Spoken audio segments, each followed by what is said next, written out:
warahmatullahi wabarakatuh.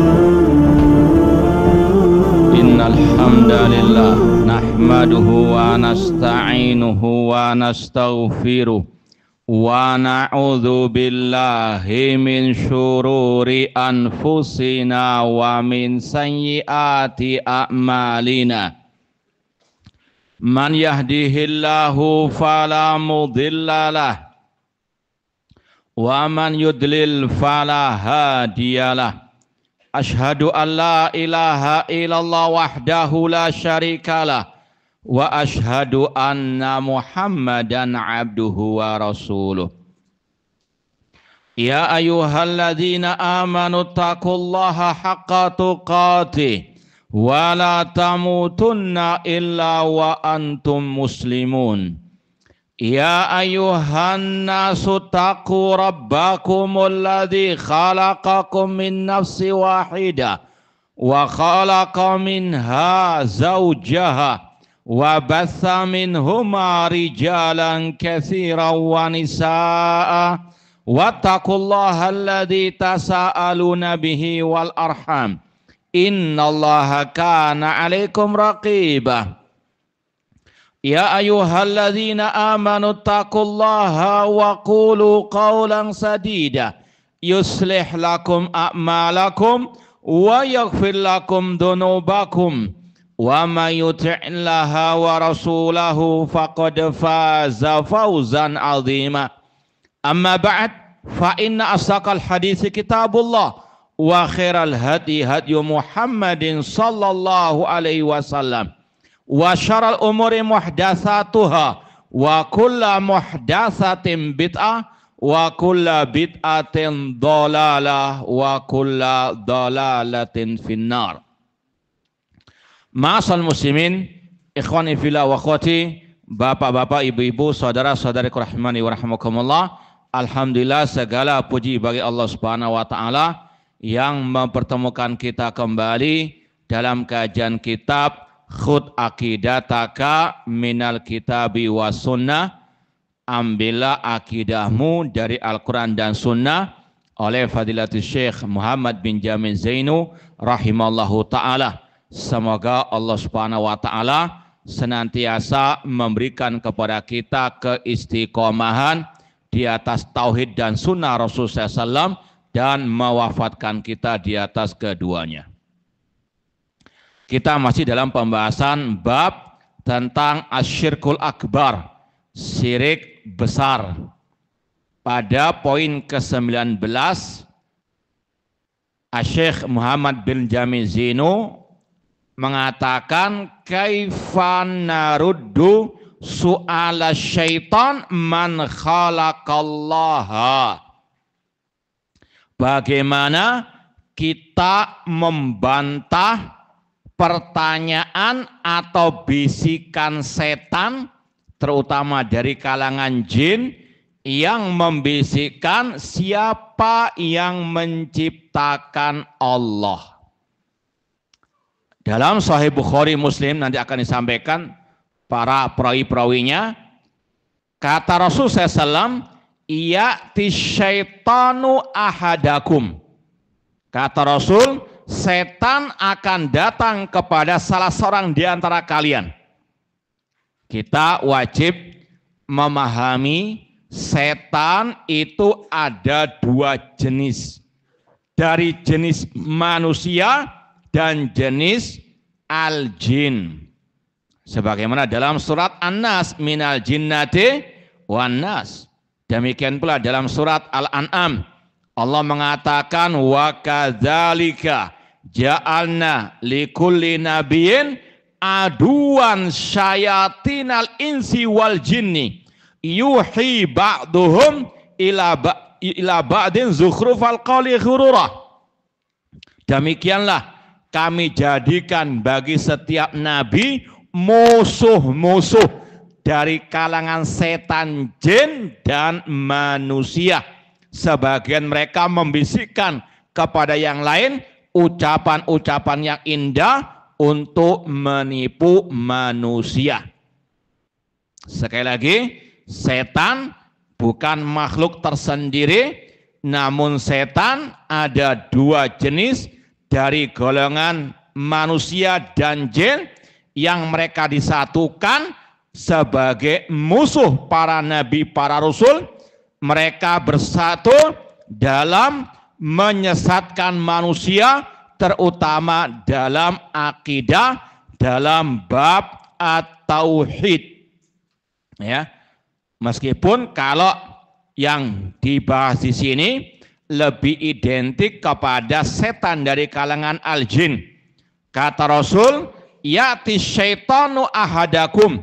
Setan dari kalangan jin akan mendatangi salah seorang di antara kalian. Fayakul, lalu dia membisikkan dalam hati manusia tersebut, man khalaqa kadza. Siapa yang menciptakan ini, menciptakan langit dan bumi? Kalau seorang hamba menjawab Allah yang menciptakan, maka dia terakhir akan mengatakan man khalaqallah. Siapa yang menciptakan? Allah. Ini kata ya Syekh merangkum dari beberapa riwayat. Riwayatnya ada banyak redaksi dan juga cara menjawabnya Rasul pisah-pisah dalam berbagai redaksi. Syekh mengumpulkan dalam soal jawab di sini. Maka kata Syekh, idza waswasa syaitanu li ahadikum hada soal falyasta'id billah. Maka cara membantahnya, menyikapinya, kata beliau, kalau ada bisikan setan dalam hati ya tentang syubhat pertanyaan tadi, maka yang pertama falyasta'id billah, mohon perlindungan kepada Allah. Katakan a'udzu billahi minasyaitonir rajim. Sebagaimana firman Allah, wa imma yanzaghannaka minasyaitoni nazghun fasta'id billah innahu huwas samiul alim. Apabila setan membisikkan kepada kalian suatu bisikan, maka berlindunglah kepada Allah, sesungguhnya Allah Maha mendengar lagi Maha mengetahui. Ini juga berlaku untuk syubhat-syubhat yang berkaitan dengan was-was bisikan asyaiton. Harus dilawan. Tidak boleh dibiarkan. Ya, di antaranya mengucapkan a'udzubillahi minasyaitonir rajim. Kemudian wa 'allamana Rasul sallallahu an narudda kaida syaitan. Dan Rasul juga mengajarkan kepada kita bagaimana menolak makar-makar bisikan asyaiton tersebut. Wanakul, ini langkah berikutnya, mengatakan amantu billahi wa rasuli. Ya, sekali lagi, ini resep dari Rasul sallallahu alaihi wasallam, cara menghadapi was-was bisikan asyaiton dalam hati. Setelah isti'adzah kepada Allah, kemudian mengatakan amantu billah wa rasulihi. Aku beriman kepada Allah dan Rasulnya. Allahu ahad, Allah yang Maha Esa. Allahu samad, Allah tempat bergantung. Lam yalid walam yulad walam yakullahu kufuwan ahad. Kemudian langkah berikutnya yang ketiga, summa liyatful an yasarihi salasan. Kemudian meludah ke kiri 3 kali. Ya, summa yatful an yasarihi salasan. Wal yasta'id minasyaiton.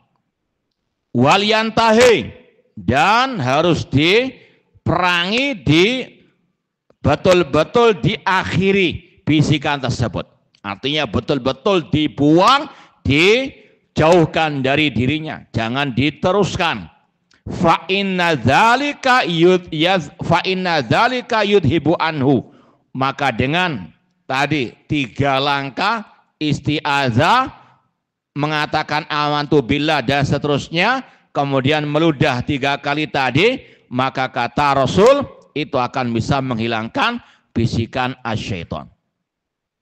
Kata Syekh, hadi khulasatul ahadits as-sahihah al-warida fil Bukhari wa Muslim. Langkah-langkah itu rangkuman dari hadis-hadis sahih yang tercantum dalam Sahih Bukhari Muslim Imam Ahmad dan Abi Dawud. Ini sekali lagi bisikan dari setan dari kalangan al-jin. Harus betul-betul diperangi. Kalau dibiarkan, naudzubillah min dzalik, bisa menjadikan orang murtad dari al-Islam. Ini kalau bisikan dari setan al-jin. Ya, maka yang tidak kalah berbahaya juga bisikan dari setan manusia tadi.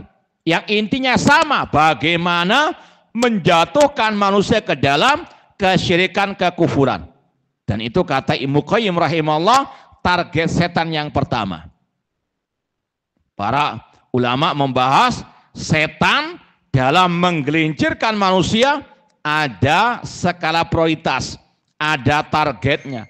Yang pertama, bagaimana menjatuhkan manusia ke dalam kesyirikan, kekufuran. Ya, makanya harus dilawan dengan dakwah at-tauhid, menyerang, memerangi kesyirikan.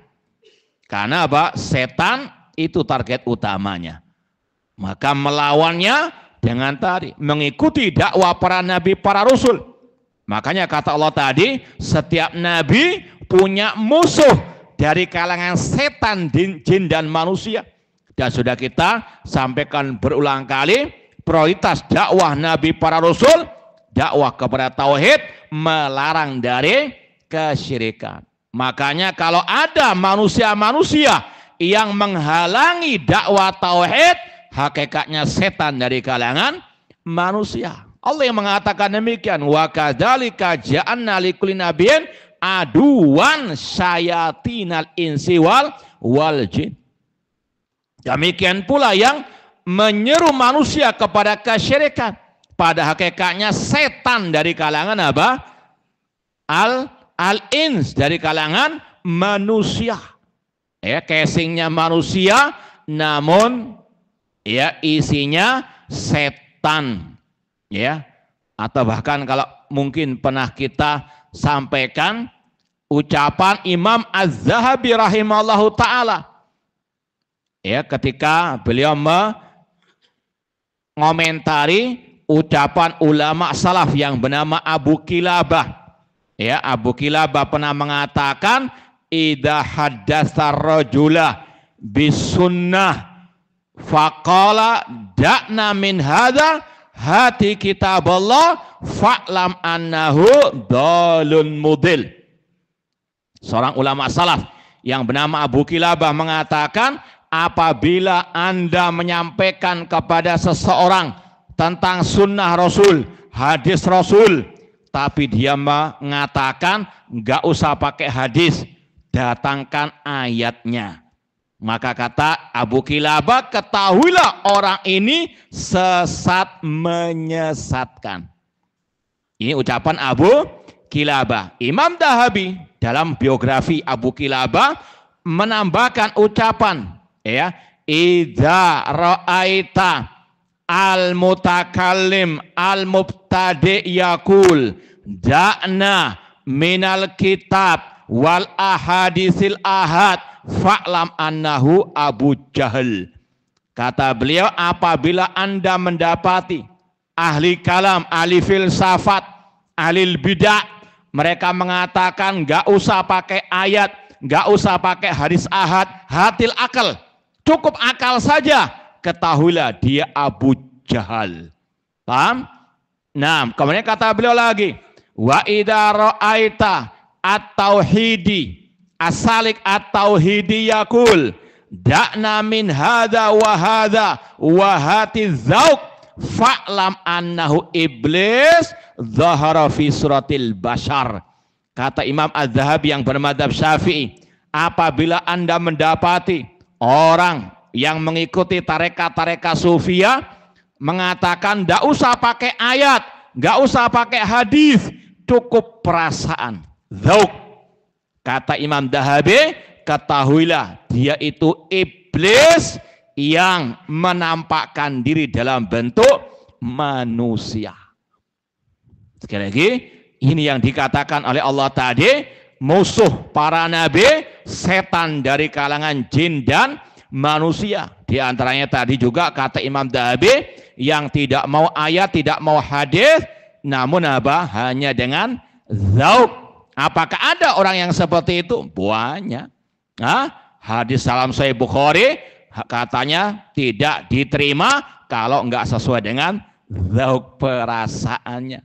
Ini kata Imam Dhahabi, dia itu pada hakikatnya iblis yang menjelma menjadi manusia. Bahkan kata beliau, faida jambu tafarub, jika ente nggak berani melawannya, pergi jauh, ya tinggalkan dia, jauhi dia, lari darinya. Namun jika ente berani, fasra wabruk alaihi, kalau ente berani banting dia, kemudian tindihi badannya, iqra ayat al-kursi, baca ayat apa? Kursi, biar iblisnya apa? Keluar. Itu pada hakikatnya penyesat umat yang menyeru kepada kesyirikan, kebid'ahan, penyimpangan, pada hakikatnya itu setan dari kalangan al-ins yang juga mungkin dimasuki ke rasukan apa? Setan dari kalangan al-jin. Bacakan ayat kursi. Itu ucapan Imam Az-Zahabi rahimallahu ta'ala. Maka harus setiap muslim muslimah waspada, hati-hati. Banyak syubhat terutama di akhir zaman ini, karena ahlul bid'ah mereka luar biasa kepanasan dengan bantahan-bantahan ahli sunnah salafiyin tentang masalah akidah. Bagaimana dakwah salafiyah, para dai-dai yang menyuruh kepada akidah sahihah membantah syubhat mereka, sehingga mereka pun apa? Kepanasan, mereka membabi buta dalam membantah apapun sekarang dicap Wahabi. Ada kesalahan apapun, buang sampah, Wahabi dan sebagainya. Intinya naudzubillah min dzalik, luar biasa membabi butanya mereka, sampai yang mungkin pernah kita sampaikan di sini atau tempat lain, kita pernah mendengar satu dai mereka ketika membahas masalah Allah di atas langit, dia mengatakan barang siapa yang mengatakan Allah di atas langit, dia kafir. Kemudian dengan kedustaan yang nyata mengatakan Imam Syafi'i berkata, yang mengatakan Allah bersemayam atau di atas langit, dia kafir. Sering kita bantah dengan ucapan Imam Syafi'i gang berapa? Paham? Tidak ada satupun di referensi mana Imam Syafi'i mengatakan barang siapa mengatakan Allah di atas langit kafir. Imam Syafi'i yang mana itu? Made in mana? Enggak ada. Ulama salaf sejak dahulu kala sepakat mengatakan Allah fis sama. Bahkan muridnya Imam Syafi'i langsung yang bernama Imam Al-Muzani, dalam kitab beliau Syarhus Sunnah, di awal kitab beliau mengatakan alin ala arsyihi, Allah tinggi di atas arsy-Nya. Ini yang masyhur dari para ulama Ahlussunnah wal Jamaah, dari murid-muridnya Imam Asy-Syafi'i rahimahullah.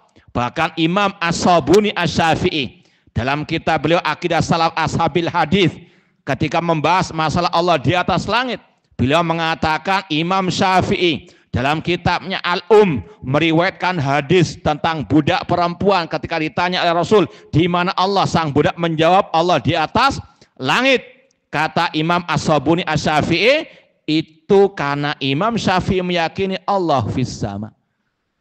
Namun sekali lagi, ini ahlul bidah luar biasa kepanasan ingin menjatuhkan dakwah salafiyah dengan apa? Segala bentuk kedustaan, tuduhan-tuduhan dusta. Itu setan-setan dari kalangan al-ins.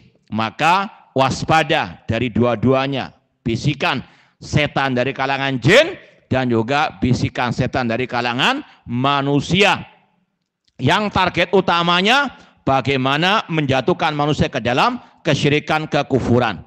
Yang kedua, kalau nggak bisa jatuh ke dalam kesyirikan, kekufuran, jatuh ke dalam kebid'ahan.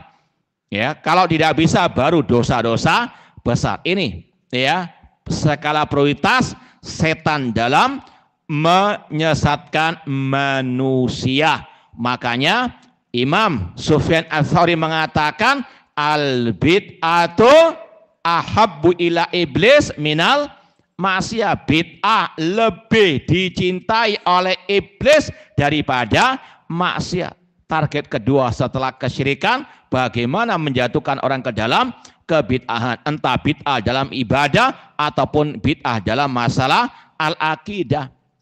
Karena tadi kata Sufyan Ats-Tsauri, orang yang berbuat maksiat ada rasa bersalah, pasti dia suatu saat akan bertobat atau dia akan bertobat. Namun ahli bid'ah tidak akan pernah bertobat, ya, karena dia sudah merasa apa?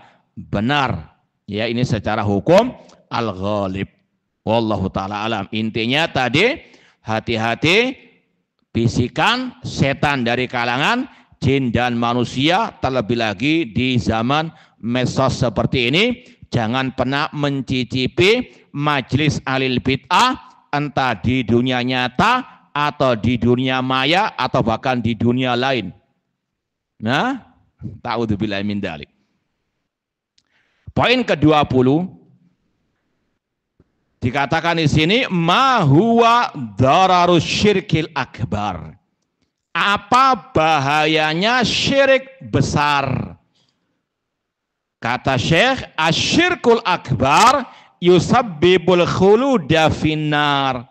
Syirik besar, ya seperti yang sudah kita lewati, contohnya istighosa, minta tolong, berdoa kepada wali yang telah mati, memakai jimat atau menggunakan sihir, semuanya syirkun akbar. Ya, apa bahayanya? Yang pertama kata beliau, syirik besar itu mengekalkan pelakunya di neraka. Ya, mana dalilnya? Surat Al-Maidah, innahu man yusyrik billah faqad harramallahu alaihil jannah wa ma'wahun nar wa ma lidzalimina min ansar. Barang siapa berbuat syirik kepada Allah, Allah haramkan baginya surga dan tempat tinggalnya adalah api neraka, dan tidak ada penolong bagi orang yang berbuat kedzaliman alias kesyirikan.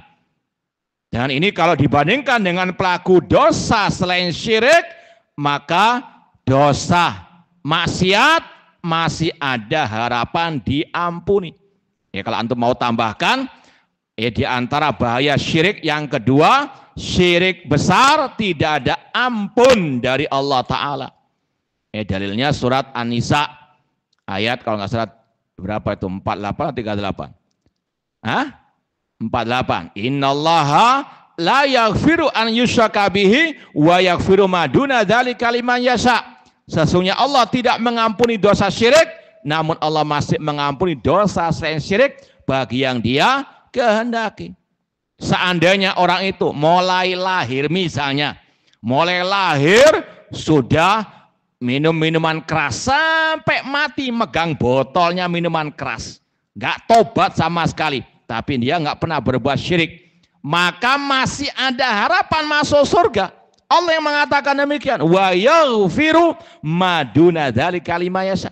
Allah mengampuni dosa selain syirik bagi yang Dia kehendaki. Tapi seandainya dia mulai lahir oek-oek, ya, kemudian sampai mati rajin sholat, rajin ibadah semuanya, tapi di tengah perjalanan dia pernah meminta kepada Rasul, ya Rasulullah, sembuhkan penyakitku, wahai Syekh Abdul Qadir Jailani, ya berilah aku rezeki dan seterusnya. Ini kalau dia nggak bertobat dari kesyirikannya sampai mati, ini ancamannya. Ya, Allah akan masukkan dia ke neraka selama-lamanya, tidak ada ampun. Innallaha la yaghfiru an yushraka bih. Ini bahayanya apa? Asyirkul akbar. Makanya para anbiya wa rasul, sekali lagi prioritas dakwah mereka tentang tauhid. Karena apalah artinya ibadah yang banyak kalau ada setetes kesyirikan yang besar, ya tidak ada manfaatnya. Itu yang ketiga. Bahaya syirik menggugurkan semua amal ibadah. Meskipun ada poin ke-21 nanti akan ditambahkan lagi. Di antara dalilnya surat Al-Zumar, ya, coba lihat ayat ke-65 insyaallah, tentang Nabi kita Muhammad SAW dikatakan oleh Allah, la in asyrakta la yahbatanna amaluka wa la takunanna minal khasirin. Jika engkau Muhammad berbuat syirik, aku gugurkan semua amal ibadahmu dan engkau termasuk orang yang merugi. Ini bahaya syirik besar. Tidak ada ampun dari Allah, gugur semua amal ibadahnya dan kekal di dalam api neraka. Meskipun urusan akhirat itu kita serahkan kepada Allah secara vonis individu. Ya, secara umum iya, orang yang mati dalam keadaan musyrik neraka kekal selama-lamanya. Tidak Allah ampuni, tidak akan diterima amal ibadahnya. Kaidah secara umum. Adapun si B, si C, urusan akhirat kita serahkan kepada Allah Ta'ala. Karena bisa jadi dia sudah bertobat, kita tidak tahu. Atau dia berbuat syirik dalam kejahilannya. Allah menerima uzurnya. Kita nggak tahu. Paham? Ya, sekali lagi bedakan kaidah umum, innallaha la yaghfiru ayyushraka bihi, innahu man yusyrik billah, ini umum. Adapun si B, si C-nya serahkan kepada Allah. Ya, sekali lagi sebagaimana masalah akidah, wala nunazzilu ahadan minhum jannatan wala naron. Kata Imam At-Tahawi rahimahullah, kita tidak bisa menvonis seorang pun secara individu masuk surga, masuk neraka. Jangankan menvonis orang lain, kita sendiri tidak tahu. Kita hanya bisa berusaha dan berdoa semoga Allah memasukkan kita ke dalam surganya, menjauhkan kita dari api nerakanya. Kemudian kalau mau ditambahkan lagi, di antara bahaya syirik besar, dilaknat pelakunya oleh Allah fid dunya wal akhirah. Sebagaimana dalam Sahih Muslim, la'anallah man dzabaha li ghairillah. Allah melaknat orang yang menyembelih bukan karena Allah. Ya, la'anallah man dzabaha li ghairillah. Kemudian kalau mau ditambahkan lagi bahaya syirik, tidak ada keamanan baginya fid dunya wal akhirah dan tidak akan mendapatkan petunjuk. Seperti dalam surat Al-An'am ayat 82, Allah mengatakan, alladzina amanu walam yalbisu imanahum bidzulmin ulaika lahumul amnu wa hum muhtadun. Orang-orang yang beriman dan tidak mencampur adukan iman mereka dengan kesyirikan, bagi mereka keamanan dan mereka mendapatkan petunjuk.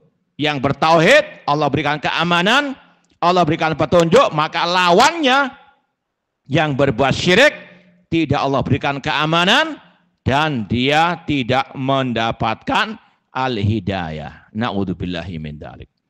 Oleh karena itulah, ma'asal muslimin, wajib seorang hamba menjaga, memperhatikan masalah akidahnya, tauhidnya lebih dari yang lainnya. Ya, dan hati-hati dari para penggembos dakwah at-tauhid, meskipun dari orang dalam sendiri. Ya, masa dakwah terus masalah tauhid. Ya, tauhid itu nanti bisa menjadikan orang merasa lebih benar sendiri. Na'udzubillahi min dzalik. Ini sekali lagi hati-hati. Ya, asyubuhat. Para nabi, para rasul, para ulama Ahlussunnah sepakat tauhid atau dakwah tauhid melarang manusia dari kesyirikan, itu ciri khas dakwah salafiyah, itu adalah prioritas dakwah Ahlussunnah wal Jamaah, mengikuti atau meneruskan tongkat estafet para nabi, para rasul. Kemudian disampaikan dalam ucapan Syekh di sini, wa qala sallallahu alaihi wasallam, Rasul SAW bersabda, wa man laqiyallaha yusyriku bi syai'an dakhalan nar. Barang siapa yang berjumpa dengan Allah pada hari kiamat dalam keadaan berbuat syirik, artinya belum bertobat sampai meninggal dunia, maka ancamannya neraka. Ya, dan kekal selama-lamanya. Seperti yang Allah juga firmankan dalam surat Al-Bayyinah, ya, ayat yang ke-6, innal ladzina kafaru min ahlil kitabi wal musyrikina fi nari jahannam khalidina fiha ulaika hum syarrul bariyah. Sesungguhnya orang-orang kafir dari Alkitab, Yahudi dan Nasara, dan orang-orang musyrikin, mereka kekal di dalam neraka jahanam selama-lamanya. Mereka lah sejelek-jelek makhluk. Adapun pelaku dosa, seandainya diazab di neraka, tidak kekal. Ya, seperti dalam hadis asy-syafa'ah, Rasul mengatakan syafaati li ahlil kabair min ummati, syafaatku bagi pelaku dosa besar dari umatku, yaitu nanti akan dikeluarkan dari api neraka. Dalam Sahih Bukhari juga dikatakan akhriju minan nar man kana fi qalbi mithqal dzarratin min iman. Keluarkanlah dari api neraka orang-orang yang masih ada sedikit keimanan. Artinya yang tidak berbuat syirik namun dia berlumuran dengan dosa, imannya sedikit, imannya sangat luar biasa jauhnya, namun dia tidak berbuat syirik, dikeluarkan dari api neraka. Maka sekali lagi ini yang wajib diperhatikan. Dan ini juga ada hubungan dengan masalah al-wala wal bara. Jangan sampai orang yang jatuh ke dalam kesyirikan dianggap kayak tidak ada apa-apa sama sekali. Kayaknya baik-baik saja, bahkan ditokohkan, bahkan dipuja, dipuji, diustadkan. Adapun yang jatuh ke dalam maksiat, misalnya koruptor, kalau secara kacamata orang awam, kebanyakan mereka lebih banyak yang benci kepada koruptor atau yang berbuat syirik. Kayaknya koruptor itu finari jahannam khalidina fiha, nggak ada ampun sama sekali. Padahal tadi Allah mengatakan wa yaghfiru ma duna dzalika liman ada harapan diampuni. Adapun yang berbuat syirik nggak ada ampun sampai dia bertobat. Dan ini juga yang pernah diucapkan oleh Imam Asy-Syafi'i rahimahullah. Beliau mengatakan li an yubtala rajulu bikulli dzambin siwa syirk ahabbu ilayya min an yubtala bi ilmil kalam. Lebih baik orang itu diuji dengan semua dosa maksiat selain kesyirikan dibandingkan dia diuji dengan ilmu kalam, ilmu filsafat. Lebih baik jadi ahli maksiat daripada ahli bid'ah, apalagi ahli asyirik. Ini ucapan Imam Asy-Syafi'i rahimahullah ta'ala. Dua-duanya jelek, maksiat, bid'ah jelek, tapi yang paling jelek bid'ah, apalagi syirik, apalagi kufur. Maka kebencian kita kepada orang yang berbuat maksiat itu lebih ringan dibandingkan bencinya kita kepada ahli bid'ah atau ahli asyirik. Ini al-wala wal bara dalam al-Islam. Awsaqural iman al-hubbu fillah wal bughdu fillah. Sekuat-kuat keimanan, cinta dan benci karena Allah Subhanahu wa taala. Sekali lagi ini tolak ukur wala wal bara yang sesuai dengan manhaj ahli sunnah wal jamaah. Nah, kemudian poin yang ke-21, hal yanfa'ul amala ma'asyirki, atau hal yanfa'ul amalu ma'asyirki, apakah amal itu bermanfaat dengan adanya kesyirikan? Kata beliau, la yanfa'ul amalu ma'asyirki. Tidak ada manfaatnya amal ibadah kalau diiringi oleh kesyirikan. Sebagaimana Allah firmankan tadi, dan juga di dalam ayat ini, walau asyraku lahabita anhum ma kanu ya'malun. Seandainya mereka berbuat syirik, gugur semua amal ibadah mereka.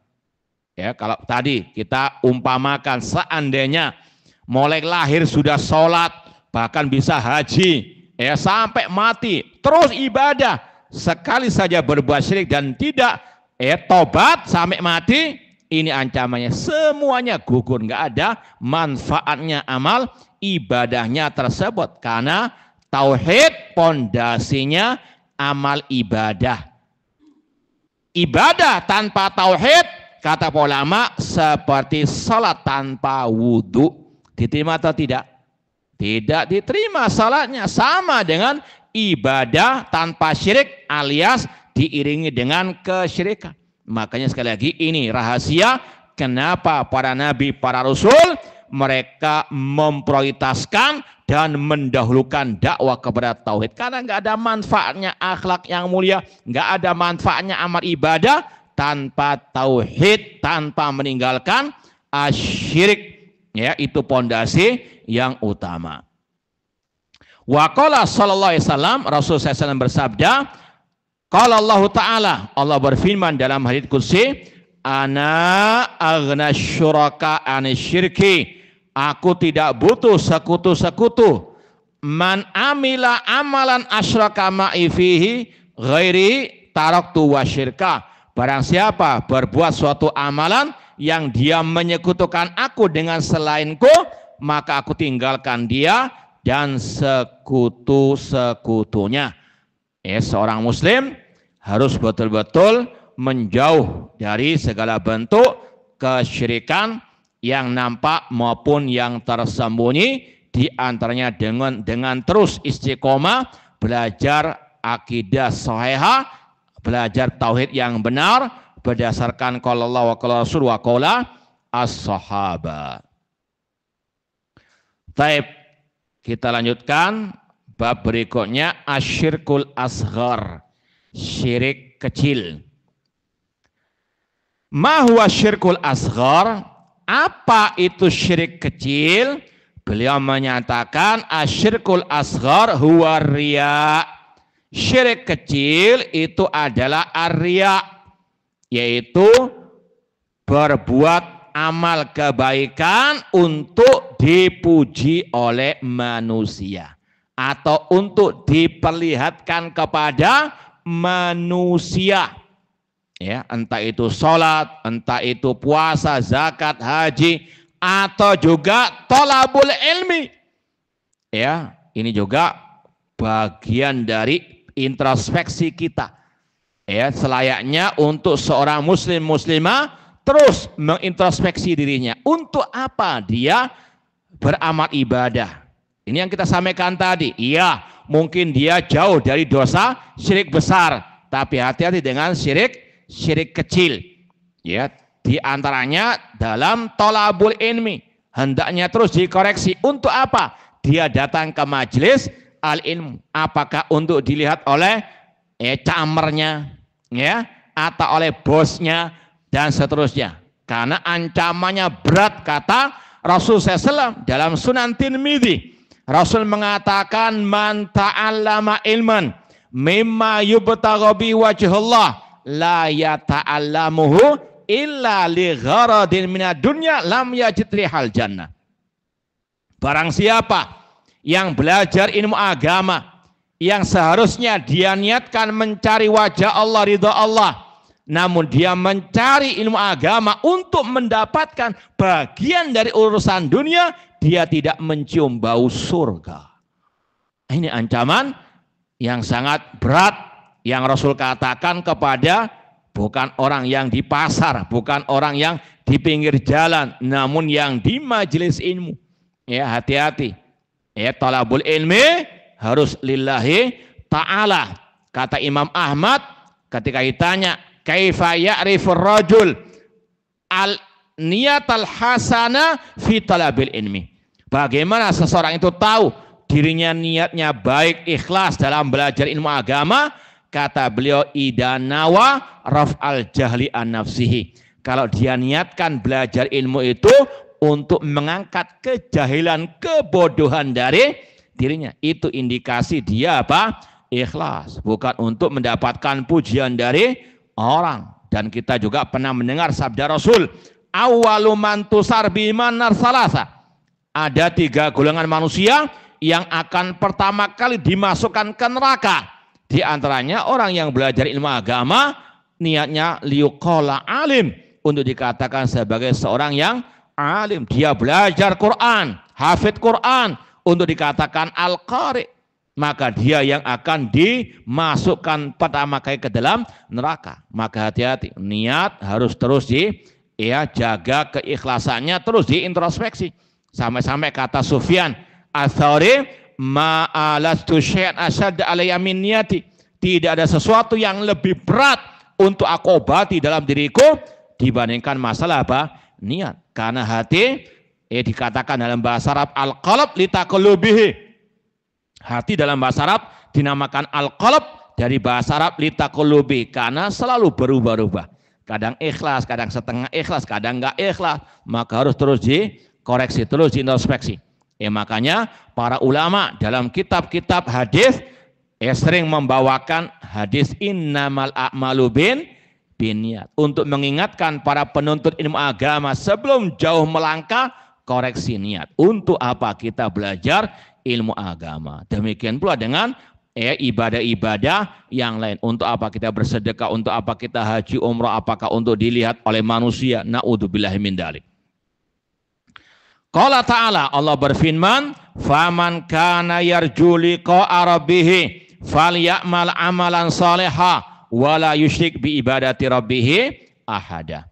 Barang siapa yang mengharapkan perjumpaan dengan Rabbnya pada hari kiamat, hendaklah dia beramal amalan yang soleh dan tidak menyekutukan Allah dalam ibadah kepada Allah dengan sesuatu atau siapapun juga. Sekali lagi harus betul-betul ikhlas, karena Allah tidak mengharapkan la nuridu minkum jazaan wala syukura, tidak mengharapkan balasan dan pujian, ucapan terima kasih dari manusia. Namun lillahi ta'ala fasalli rabbika wanhar. Naam. Wa qala sallallahu alaihi wasallam, Rasul SAW bersabda, inna akhwafa ma akhafu alaikum asyirkul asghar. Sesungguhnya yang aku khawatirkan atas kalian adalah syirik kecil. Ini dari sisi manusia banyak yang tidak menyadarinya, atau dalam hadis dikatakan asyirkul khafi, syirik yang lembut, yang tersembunyi. Meskipun tadi tentunya syirik yang lebih besar atau syirik besar itu yang lebih berbahaya. Kalau syirik kecil saja Rasul khawatirkan, apalagi syirik yang besar. Nah, kemudian disebutkan contoh lain syirik kecil, wa minasyirkil asghar qaulur rajul. Di antara syirik kecil ucapan seseorang, laulallah wa fulan. Seandainya bukan karena Allah dan si fulan. Itu ada huruf waw. Sudah ada belum? Baik, insyaallah kita lanjutkan ba'dal adzan. Wallahu taala alam.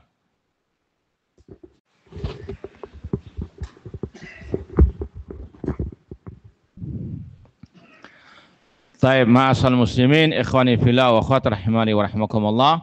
Kita lanjutkan sedikit lagi. Di antara contoh syirik kecil, ucapan seseorang, seandainya bukan karena Allah dan karena fulan.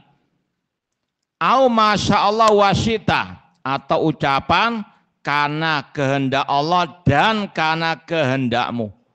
Kata para ulama, huruf wawu kalau terjemahnya dalam bahasa Indonesia dan, seandainya bukan karena Allah dan karena kamu, kata-kata dan di situ ada unsur menyamakan.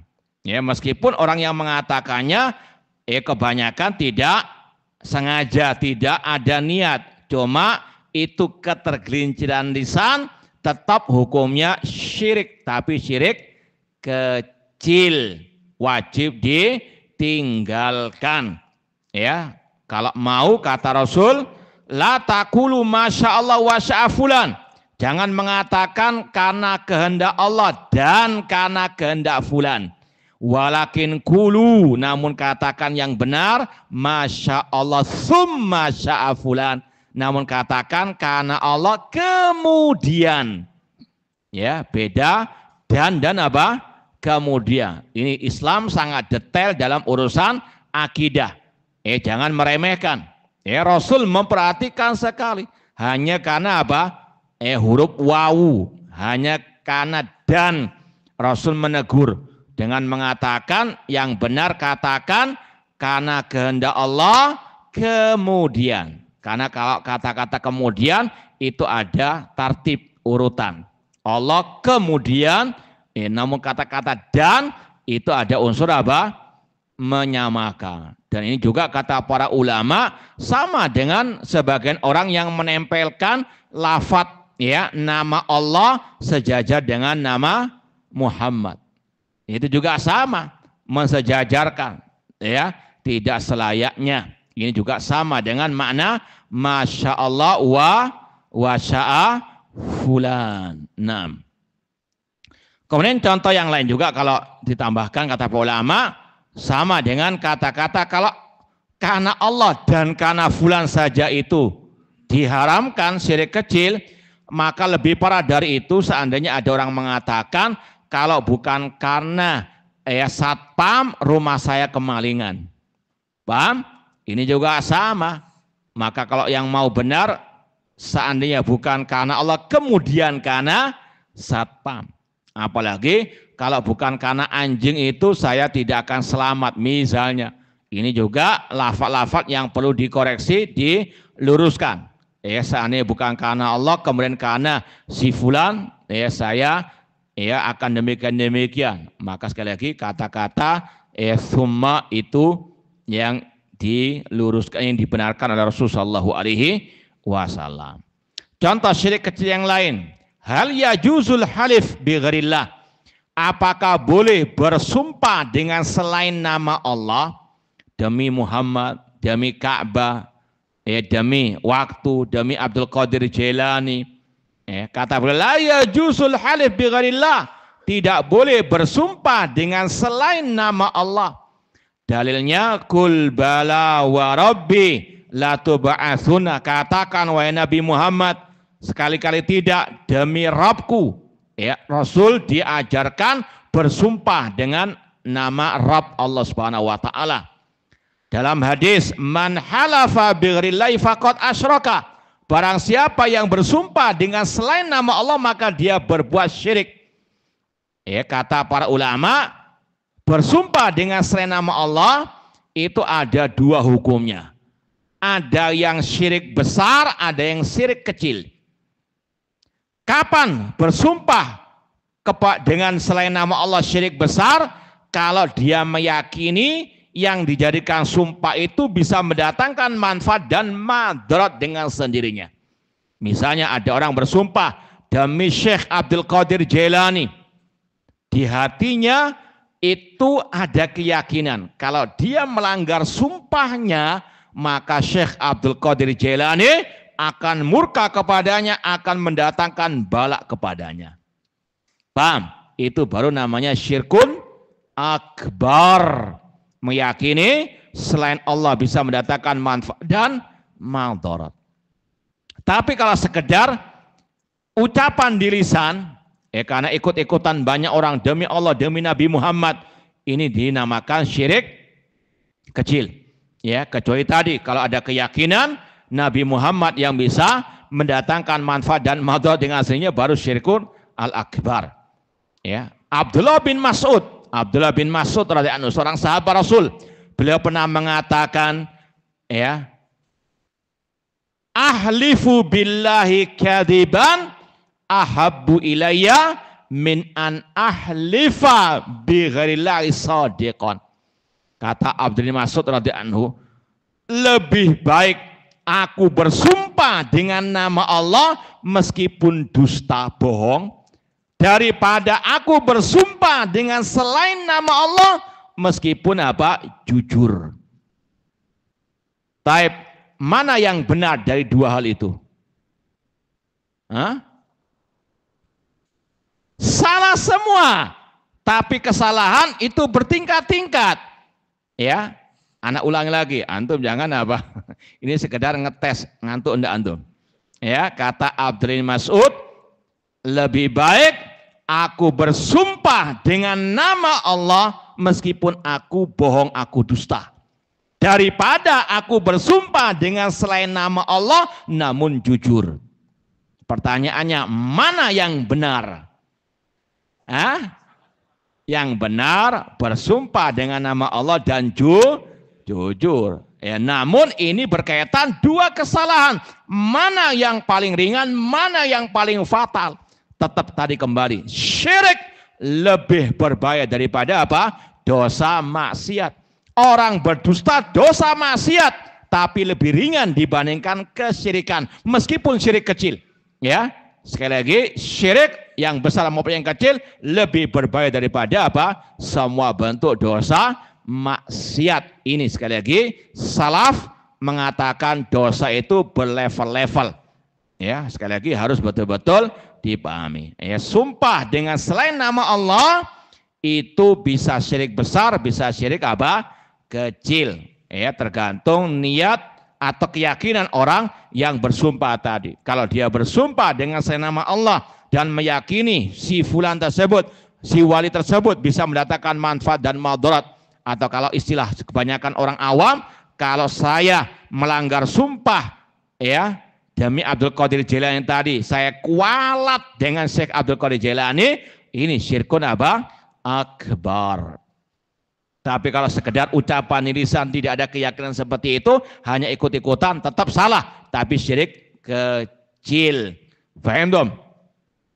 Taib. Kalau ada orang berhujah, lu kan di dalam ayat Al-Quran banyak kan sumpah-sumpah dengan selain nama Allah. Wal fajri, demi waktu fajar. Wal asri, demi waktu. Wal wadduha, watini, wazaitun. Gimana jawabnya? Itu hanya kekhususan Allah. Allah bersumpah dengan apa saja yang dia kehendaki. Allah bersumpah dengan makhluk-makhluknya. Ini Allah fa'alul lima yurid. Allah berbuat sesuai dengan kehendaknya. Adapun manusia, hamba, ini kata Rasul, barang siapa yang bersumpah dengan selain nama Allah, maka dia berbuat syirik.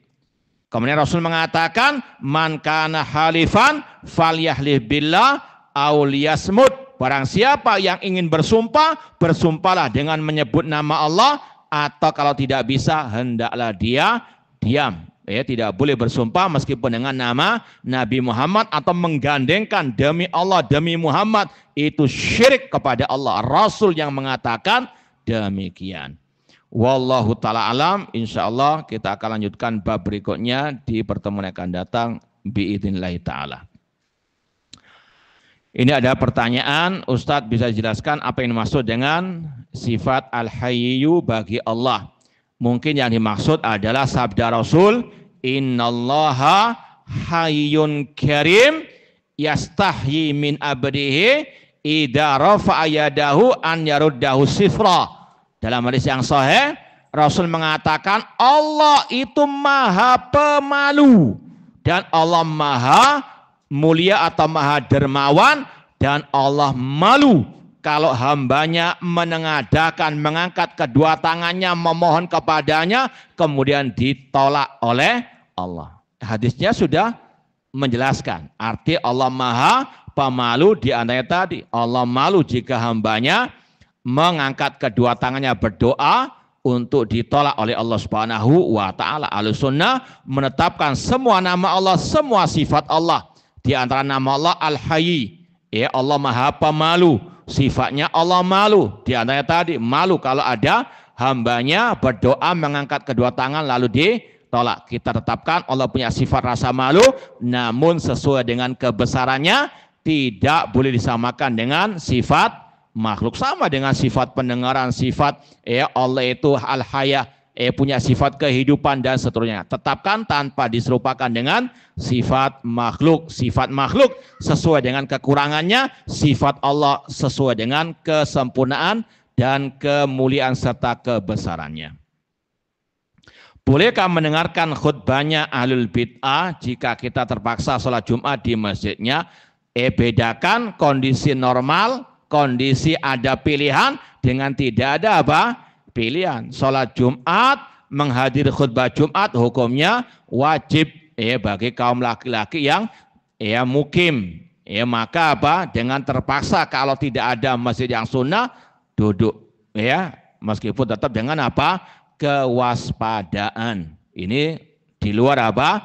Kaidah asal ad-daruratu bihul mahdhurat, darurat menghalalkan yang apa? Yang dilarang. Cuma jangan sampai ketagihan. Kok enak retorikanya, dicari di YouTube. A'udzubillahi min dzalik.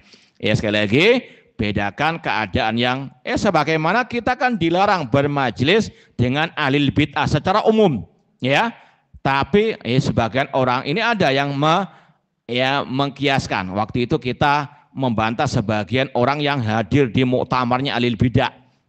Kita datangkan ucapan para ulama as-salaf dan ulama kontemporer. Tiba-tiba ada yang membantah. Tapi kan kalau antum safari dakwah kan pakai pesawat, kumpul dengan apa? Banyak kalau kita jawab, seandainya anak punya pesawat pribadi, jet pribadi, anak nggak pakai apa? Kumpul dengan ahli. Bedakan keadaan apa? Darurat dengan keadaan yang kita punya apa? Pilihan. Paham dong? Dan juga yang dimaksud dengan majelis dengan mereka, majelis dalam apa? Urusan agama, bukan urusan di dalam apa? Pesawat. Paham dong?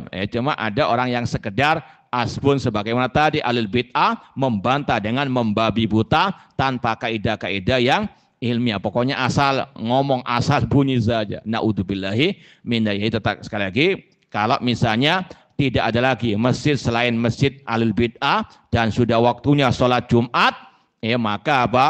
Boleh duduk di masjid tersebut karena sekali lagi ini adalah kewajiban. Sebagaimana kita menganggap kunut subuh misalnya bid'ah, ketika ada masjid yang sekali lagi imamnya juga seperti itu, nggak ada yang lain, kalaupun ada suatu sangat jauh luar biasa, maka boleh, tapi nggak usah apa? Ikut-ikutan. Jangan sampai karena bid'ahnya itu kita salat sendiri di rumah. Jangan melawan bid'ah dengan apa? Bid'ah lagi. Paham? Sekali lagi, al ilmu qoblal qoli wal amal. Ilmu sebelum berucap dan sebelum apa? Beramal. Wallahu ta'ala alam. Ada lagi yang mau ditanyakan? Silakan, Pak.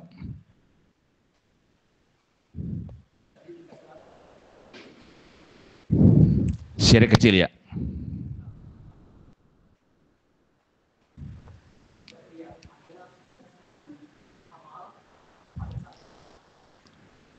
Taib. Riya itu kata para ulama bisa menjangkiti orang sebelum dia beramal, ketika dia beramal, atau bahkan setelah dia beramal. Kalau misalnya sebelum beramal, seperti kita contohkan tadi, dia mau ke masjid, awalnya ikhlas, tapi ketika lihat, camarnya sudah apa? Masuk ke masjid, mulai, ana harus memperindah sholat ana biar diterima, karena ana wajah pas-pasan, dompet juga pas-pasan, khawatir nggak diterima, maka apa modalnya? Itu riya ketika naudzubillah min dzalik. Gini, riya sebelum apa? Beramal, dan itu juga terkadang bisa sampai akhir. Ini nggak diterima sama sekali sholatnya, meskipun nggak sampai apa? Keluar dari Islam, cuma syirik kecil. Ada yang awalnya nggak riya, tapi ketika Allahu Akbar, camarnya ikut apa? Salat di sampingnya. Dia bau ini calon mertua anak ini. Dia perbaiki, dia indahkan salat. Ini riya ketika apa? Pertengahan salat, tetap juga tidak diterima meskipun dosanya lebih ringan daripada yang dari awal. Ada pula yang sudah selesai amal, tapi apa? Muncul perasaan riya. Semoga sholat anak tadi dilihat oleh camar anak. Sudah selesai ibadahnya, tapi setelah apa? Ibadah muncul. Atau orang yang sekarang baru pulang ibadah haji, awal sampai akhir itu luar biasa ikhlas lillahi ta'ala. Tapi selesai pulang, banyak orang yang apa? Manggilnya Pak Haji. Ketika sudah terkenal dengan sebagai Pak Haji, kalau ada orang yang nggak memanggil nama anak dengan haji, anak nggak mau noleh. Paham? Ini muncul riya, awalnya ikhlas, namun akhirnya apa? naudzubillah ini berdosa meskipun ya ibadahnya semoga diterima oleh Allah Subhanahu wa taala. Jadi makanya kata ulama ikhlas harus tetap dijaga ketika mau ibadah, ketika sedang ibadah, akhir ibadah, bahkan selesai ibadah pun. Jangan sampai terkena arya. Naudzubillah min dzalik. Sudah Pak, tadi ada pertanyaan. Baik, silakan. Taib. Ini berbeda sikonnya. Yang pertama karena para sahabat mereka yang mencontohkan mengatakan Allah wa rasuluhu a'lam. Seandainya itu salah, Rasul pasti menegur. Ya, kemudian yang kedua pembahasannya berbeda. Ini berkaitan dengan masalah ilmu agama. Ya, ilmu agama yang paling tahu siapa? Allah dan betul Allah dan Rasulnya. Secara fakta di lapangan demikian. Yang lebih tahu tentang urusan agama hanya Allah dan Rasul. Kita ditanya masalah fikih, kita katakan Allah dan Rasul alam. Meskipun yang lebih tepat Allah alam saja. Cuma Allah wa Rasul alam, kata ulama boleh. Karena memang Rasul tahu apa? Masalah agama. Beda kalau ditanya bagaimana keadaan si fulan, Allah wa Rasul alam, ini yang keliru. Paham ya? Nah, wallahu ta'ala alam. Ada yang lain? Cukup? Baik, ini yang mungkin bisa kita sampaikan. Kurang lebihnya mohon maaf. Wa jazakumullah khairan. Aku qouli hadza wa akhiru da'wana anilhamdulillahirabbil alamin. Wassalamualaikum warahmatullahi wabarakatuh.